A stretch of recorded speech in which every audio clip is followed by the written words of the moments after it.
Boa noite, irmãos. Motivo de muita alegria estar aqui. Muita gente bonita, o povo de Campo Novo. Parabéns, pastor. Muita gente bonita na tua igreja, viu? Principalmente essa aqui, né? Isso, essa. É tão bonita que foi arrumada uma noiva que era daqui de Campo Novo, né? Foi criada aqui, né? Isso. Mas, irmãos, eu sei que os irmãos vão estar aí recebendo uma cruzada evangelística. Então, eu estive orando ao Senhor. Falei, Deus, o que eu vou falar para os irmãos? E Deus colocou em meu coração falar sobre missões. Às vezes, irmãos, falar sobre missões, fazer missões, isso é como pastor, como missionário, eles fazem isso. Eu não tenho essa responsabilidade. Mas, na verdade, missões é uma missão primordial da igreja. Jesus, quando veio ao mundo, ele veio para salvar os pecadores. Abra sua Bíblia em Marcos 16, de 15 a 16.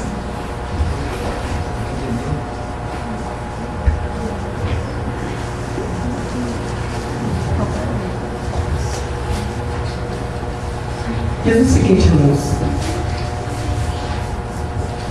Disse-lhe Jesus: ide por todo o mundo e pregai o evangelho a toda criatura. Quem crer e for batizado será salvo, porém quem não crer será condenado. Vamos orar então? Amado Deus, quero te agradecer, Deus, por este culto, Senhor, por os cantos aqui ministrados, Senhor Deus, que o Senhor venha falar nessa noite aos nossos corações, Senhor Deus, Pai Santo, que nós possamos aprender mais a Tua palavra nessa noite, Senhor. Ó Deus, obrigado, Deus, pelo que nós aprendemos até aqui com os cantos, ó Deus, que o Senhor venha nos orientar, Deus, através do Santo Espírito, Senhor. Ó Deus, que o Senhor venha preparar-nos a cada dia, Deus, para entendermos e compreendermos a vontade do Senhor, ó Deus. Em nome de Jesus, é que eu oro, te agradeço. Amém, Senhor Deus. Gostaria de saber dos irmãos, onde começou missões? Às vezes você pode ficar na dúvida, mas onde começou missões?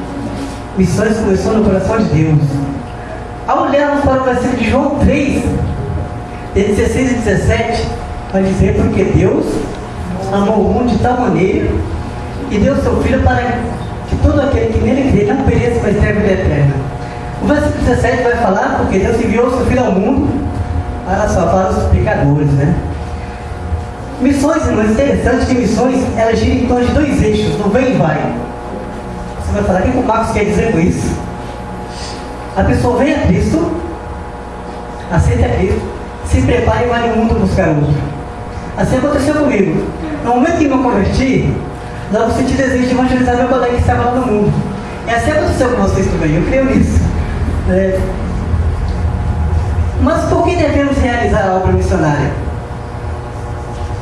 Nós vemos em Marcos 16:15 uma orientação de Jesus, quando ele disse: ide por todo o mundo e pregai o evangelho a toda criatura. Mas será por que Jesus está falando isso conosco? Nós íamos pregar, por que será? Porque a nossa alma veio do céu. Precisa voltar para o céu novamente. A nossa alma tem um valor muito especial para Deus. Você deve imaginar por que tem um valor tão especial. Porque a nossa alma, ela foi paga a preço de sangue. Jesus pagou um alto preço. Deus mandou seu único filho, irmãos. Imagine quanto amor Deus teve por nós, mandando Jesus para morrer por nós, os pecadores. Em João, Evangelho de João, versículo 9, capítulo 4, 9, versículo 4, diz o seguinte: vai falar da urgência da evangelização. João 9, versículo 4, vai dizer o seguinte. Gosto muito dessa parte porque ela nos orienta que nós devemos sair das quatro paredes. Vai dizer o seguinte: é necessário que façamos as obras daquele que me enviou enquanto é dia. A noite vem quando ninguém pode trabalhar. Hoje o pastor falou sobre trabalhar. Nós trabalhamos ontem, hoje eu não pude estar aqui, mas eu estiver trabalhando. A noite chegou, estamos aqui adorando o Senhor. Mas agora aqui, vou ler novamente, diz o seguinte: é necessário que façamos as obras daquele que me enviou enquanto é dia. A noite vem quando ninguém pode trabalhar. Que noite é essa? Jesus disse que ele não marcou nem o dia nem a hora de voltar. Nós não sabemos, eu não sei quando é que meu amigo, se Jesus vai morrer. Pode morrer de repente. Mas à frente eu vou falar por que nós temos essa obrigação de evangelizar.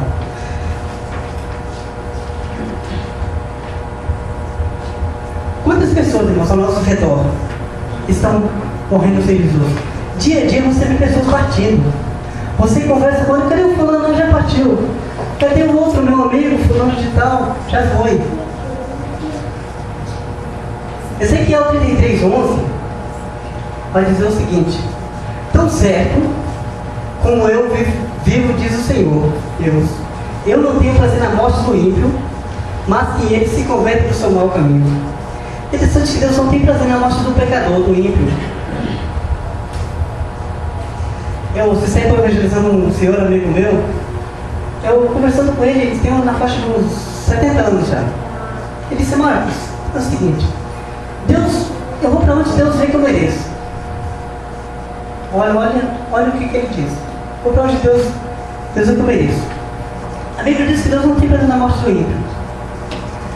O desejo de Deus é salvar toda a humanidade. Mas para que isso aconteça, a pessoa tem que abrir seu coração e até Ele. Eu ouvi uma frase interessante num certo culto. O missionário diz o seguinte: Deus, ele é muito educado. Ele não arromba o coração de ninguém. Ele bate na porta. Se a pessoa abrir aí, assim, ele entra e faz ali a sua morada. Porque sem Cristo a humanidade está perdida, irmãos. Nós conhecemos muito Romanos 3:23, que diz: pois todos pecaram e destituídos da glória de Deus. É com urgência então que nós precisamos sair das quatro paredes. Eu estava olhando aqui até um convite, falando da cruzada, aqui, já tem a data definida, professor? 16 e 17. Pois é, 16 e 17. Pena não estar aqui, pastor, porque amo missões, gosto muito de missões. Mas vou continuar orando por vocês aqui, meus irmãos. E por isso que eu digo, nós temos que sair das quatro paredes. Porque as pessoas estão no mundo clamando. As pessoas estão aí sem direção, sem solução para as suas vidas, esperando que alguém chegue para ela e fale: olha,